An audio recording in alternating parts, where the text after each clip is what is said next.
भुट्टो की सजाए मौत में सुप्रीम कोर्ट कसूरवार है या martial law administrator chief justice Pakistan Qazi Faez सकी इब्राहिमी। 9 रुकनी लॉर्जर बेंच ने जुल्फकार अली भुट्टो की सजाए मौत के खिलाफ रेफरेंस पर समाअत की।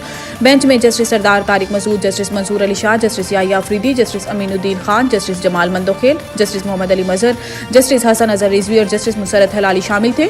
अदालती मुआवन मखदूम अली खान ने दलाइल का आगाज किया और कहा है कि बदकिस्मती से जुल्फकार अली भुट्टो की फांसी रिवर्स नहीं हो सकती। अदालत के सामने सवाल भुट्टो की फांसी पर अमल का नहीं है। अदालत के सामने मामला इस कलंक का है। इस रेफरेंस की बुनियाद जस्टिस नसीम हसन शाह का इंटरव्यू है। जस्टिस मजहर ने कहा है कि अगर इस केस में अदालत ने कुछ किया तो क्या हर केस में करना होगा। इस दौरान अहमद रजा कसूरी रोस्टम पर आए, तहम चीफ जस्टिस ने इन्हें बात करने से रोक दिया और अदालती मुआवन को बात जारी रखने की हदायत करते हुए कसूरी से कहा है कि आपको इन पर कोई एतराज है तो लिख लें। अदालत ने कहा है कि सुप्रीम कोर्ट में इलेक्शन केसेस समेत दीगर मुकदमात ज़ेर इल्तवा हैं। मुनासिब है इस केस को आम इंतखाबात के बाद सुने। बाद अदालत ने केस की समाअत फरवरी के तीसरे हफ्ते तक मुलतवी कर दी। क्या पीटीआई चाहती है 100% उम्मीदवारों के कागजात नामजदगी मंजूर करें। चीफ जस्टिस काजी फाइजी सकी इब्राहिम में 3 रुकनी बेंच ने तहरीक इंसाफ की लेवल प्लेइंग फील्ड केस पर समाअत की। अदालत ने इलेक्शन कमीशन और चीफ सेक्रेटरी पंजाब की रिपोर्ट्स पर पीटीआई से तहरीरी जवाब तलब करते हुए समाअत आइंदा पीर तक मुलतवी कर दी। अदालत ने हदायत दी है कि इलेक्शन कमीशन और चीफ सेक्रेटरी पंजाब चाहें तो जवाब जमा करा सकते हैं। दौरान समाअत चीफ जस्टिस ने रिमार्क्स दिए हैं कि हमें बताएं रिपोर्ट में गलत है।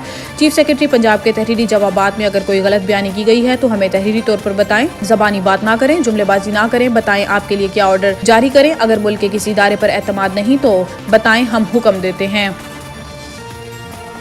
खान साहब अगर बेगुनाह हैं तो इन्हें जेल में नहीं होना चाहिए। समाअत के बाद मीडिया से गुफ्तगू करते हुए चेयरमैन पीपल्स पार्टी बिलावल भुट्टो जरदारी ने कहा है कि हम जुल्फकार अली भुट्टो फांसी केस इंतखाबात के बाद नहीं बल्कि इंतखाबात से पहले सुनना चाहते हैं। फैसला इंतखाबात से कबल आ जाए। हमें फाइजीसा से उम्मीद थी कि केस मुसलसल सुना जाए। खैर अब उम्मीद है कि इंतखाबात के फौरी बाद इस केस का फैसला आ जाएगा। उम्मीद है हमें इस केस में इंसाफ मिलेगा और तारीख दुरुस्त हो सकेगी। बिलावल भुट्टो ने कहा है कि इलेक्शन 8 फरवरी को हर सूरत होंगे, चाहे अक़वाम मुत्तहिदा करारदाद पास कर दे। अगर 3-4 सेंटर उठकर कुछ कह दें तो इनकी बात ज़्यादा वजनी है या चीफ जस्टिस का आईनी और कानूनी फैसला ज़्यादा वजनी है।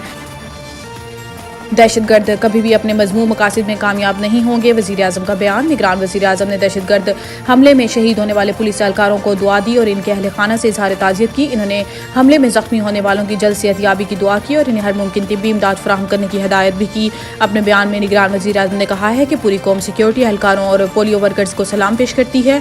दहशतगर्द कभी भी अपने मजमूम मकासद में कामयाब नहीं होंगे। निगरान वज़ीर आज़म ने कहा है कि मुल्क से पोलियो वायरस के मुकम्मल खात्मे तक इंसदाद पोलियो मुहिम भरपूर तरीके से जारी रहेगी और अवाम पोलियो वैक्सीन के हवाले से किसी भी मनफी प्रोपेगेंडे के धोखे में न आए। जामिया अल ज़हरा और दुनिया भर के उलमा कराम पोलियो के इंसदाद के प्रोग्राम की तौसीक कर चुके हैं।